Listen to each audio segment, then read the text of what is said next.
Hi guys, kamusta kayo? This video is a long time coming. I did promise this weeks ago, pero I realized while I was planning, parang, teka lang, microphones is serious, it's a serious thing. Hindi to basta-basta. I cannot stress enough how important understanding microphones are, lalo na malaman nyo kung ano yung mga klase and then yung polar patterns. Actually, the subject is so big, pero kaya aayusin natin in certain subjects lang.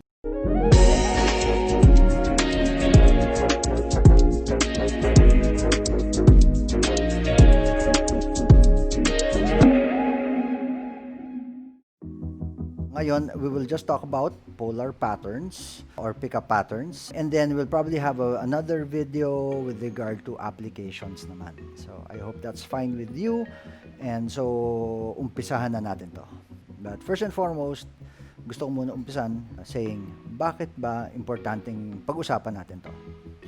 Bakit importanteng pag-usapan ng microphones? Well, microphones have one job, no? Pick up sound, pero it's how they pick up sound, yan yung kailangan natin maintindihan. Pag maintindihan natin how a microphone picks up sound, then given a situation, alam natin kung ano gagamitin natin.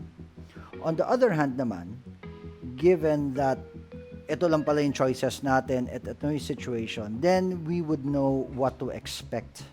Yung importante nga with microphones is that ito yun ito yung unang entry ng sound to your system. This is it. This is the first step. So kung dito pangit ang pick up, yung microphone mo pangit, I mean it's gonna dictate everything.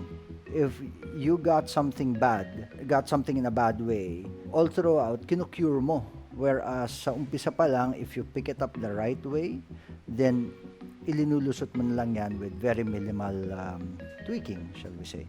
So here we are, we'll talk about microphone polar patterns or pickup patterns. Ang balak natin dito is for you to understand what we mean by when we mention of a certain polar pattern, di ba? So we'll do a sound demonstration as well para maintindihan nyo. And then we'll just do applications in another video. Okay, so first up is the omnidirectional microphone. It could be in any different form, no? But this is a studio microphone na merong selection for omnidirectional. So I'll use this as an example. So pick up pattern, omnidirectional, meaning it will pick up sound from any direction at equal levels. Let's demonstrate right now. Check 2, 1, 2, 1, 2, check 2, check, check, check, check, check, 1, 2, 1, 1, 1, 2, check 2. Hello, hello, check 2, 1, 2, 1, 2, 1, 2, 1, 2, 1, 2, check 2, check, check, 1, 2. Okay, so omnidirectional pickup pattern means imagine a balloon. Yun. So it just picks up everything around. You know, in a sphere. Yun. Omnidirectional. Okay, second would be the figure of 8 or figure 8 pickup pattern ng microphone. So with the figure 8, so makikita nyo, it uses a film. So it takes sound from in front and at the rear. So yung polar pattern nito would be from here and here, pero dito may lull dito. Walang masyadong pick up dito. So usually na-encounter nyo to sa, you won't see this in live, you'd more see this in the studio. But of course, it's a polar pattern that we are discussing. So papakit na para maintindihan nyo. Okay, so let's go with the demo. So this is the front. Okay. Check 2, 1, 2, 1, 2, check 2, check 2, 1, 2, 1, 2, check 2. Hello, hello, check 2, 1, 2, 1, 2, 1, 2. 1, 2, 1, 2, 1, 2, check 2, check, check, 1, 2, 1, 2, check 2, check, check, check, 1, 2, 1, 1, 2, check 2, check 2. Hello. Okay. So, kung napansin nyo, na dito sa harapan, dito sa likod, may pick up, pero nung medyo nandito tayo, di ba? May lull dito yan. So, mas mahina or almost wala na dito. Okay, so that is the figure 8 polar pattern. Okay, for the third type of pickup pattern ng microphone, we'll talk about the cardioid polar pattern, which is, pag titignan nyo yung microphone, parang puso yan. Parang heart yan. So, walang pickup dito, and pickup niya halos nandito. Alright, so let's do it. Check, check, 1, 2, 1, 2, check, check, 1, 2, 1, 1, 1, 2, check, 2, check, check, 1, 2, check, 2, check, check, 1, 2, 1, 2, check, 2, 1, 2, 1, 2, 1, 2, check, 2, check, check, 1, 2, 1, 2. Okay. So, yun nga. So, basically, with that polar pattern, ibig sabihin, anything in this area, mapipick up niya, and anything from here, mahina, attenuated na. Dahil yun lang yung pick-up pattern niya. So, here we are on our fourth and practically fifth polar pattern, which is yung supercardioid and yung hypercardioid. Medyo similar siya, may kinalaman lang talaga sa directionality niya. So, we've talked about the cardioid, which had a heart shape, di ba? Yung supercardioid, mas tighter, mas directional siya, but because of that, nagkaroon na rin siya ng konting pickup dito sa likod.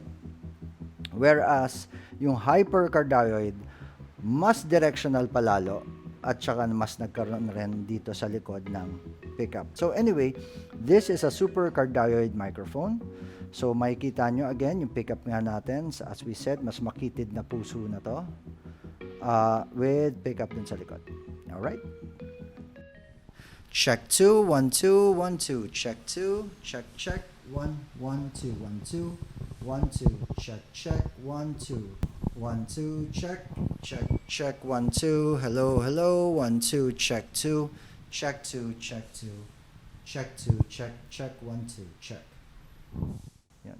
So kung napansin nyo, habang gumagawa tayo ng noise going around the mic, medyo, sa orientation, medyo dito humihina, nagkaroon ng pickup dito sa likod, dito humina ulit, then mas umano ulit tayong tunog doon. So that's the characteristic of a supercardioid microphone. And the hypercardioid, yun nga, may imagine nyo, mas makitid pa dito. Mas directional pa. Okay, so that's the fourth and the fifth. And now towards our sixth polar pattern, which is called the lobar, or most commonly known sa atin, we just call it a shotgun mic. Diba? So a shotgun mic is even more directional than a super or a hypercardioid microphone. So mas makitid na yon. And yung polar pattern yan would be mas makitid, ibig sabihin mas kaya niya mag-pick up ng mas malayo. Meron na ring equal distance dito sa likod na pick up, and dito sa sides may konti. Yan, may konti dyan sa sides. So you will notice later pag nag-testing tayo, as we move around yung microphone, dito medyo may lobes dyan, tahimik dyan, tapos yung pickup niya mas more on here and a bit here. Okay? Here we go. Check 2, check 2, 1, 2, 1, 1, check 2, check, check. Check 2, 1, 2, 1, 2, 1, 2, check, check, 1, 2, 1, 1, check 2, check, check, check, 1, 2, 1, 2, 1, 2, check 2, check 2, check 2. Jaso, magsalta ka nga, Jaso. Check 2, 1, 2. Okay, yan. Si Jaso naman, he's around 6 feet away. So, maano niya rin yung level ng pickup na shotgun microphone. Again, this mic would typically, you'd see this more on ENG, news gathering, filmmaking, kung kasan kailangan yung microphone hindi makita sa shot, pero mapipick up pa rin. So, you'd hardly see this in live sound.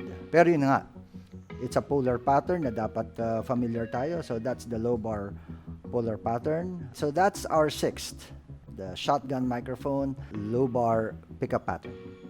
Oh, sorry, pahabol lang, no? Pahabol. While nandito kami, naisip nga bakit nandito to, tas hindi na testing. Anyway, because it's a large diaphragm mic, na cardioid rin naman yung pattern. Just like this one, cardioid yung pattern. Which brings me to mention na don't get confused about dynamic mics and condenser mics, na dapat yung dynamic mic would be this polar pattern or that. Wala naman sa ganun yon. So, like this a large diaphragm to na pwede maging cardioid, figure of 8, or omni. So, just like this one, ito large diaphragm man to na condenser, pero cardioid lang siya, just like this dynamic. It has more to do with the performance naman kasi. It's like also this pencil condenser microphone. Yung mga ibang gantong pencil mic, may features sila na parang you could choose a cardioid pickup na capsule, or you could just exchange it to a omnidirectional na capsule. You just screw it off and put it on, omnidirectional na siya.